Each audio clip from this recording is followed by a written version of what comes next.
We continue to look at Paul's words to Timothy. Don't let anyone look down on you because you are young, but set an example for the believers in speech, in conduct, in love, in faith.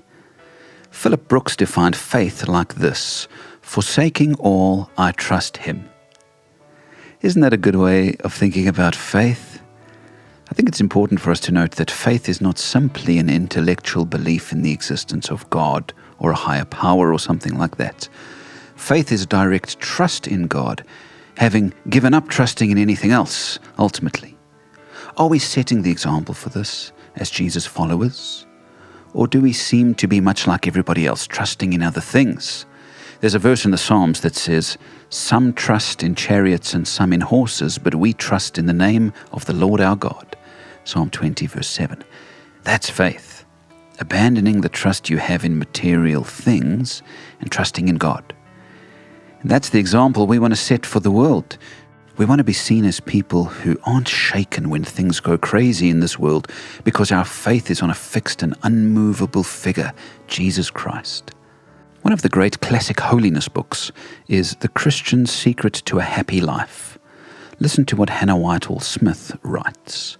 A man having to descend a well by a rope found to his horror when he was a great way down that it was too short. He had reached the end, and yet was, he estimated, about 30 feet from the bottom of the well. He knew not what to do. He had not the strength or skill to climb up the rope, and to let go was to be dashed to pieces.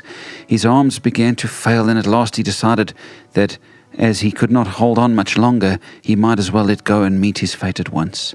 He resigned himself to destruction and loosened his grasp. He fell. To the bottom of the well it was just 3 inches.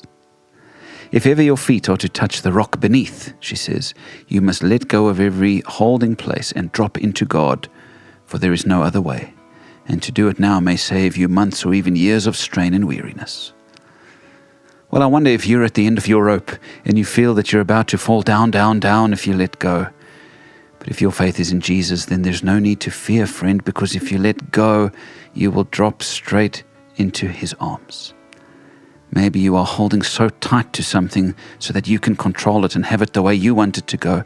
And God is longing for you to let it go and give it to him in faith. What an example it will be to others.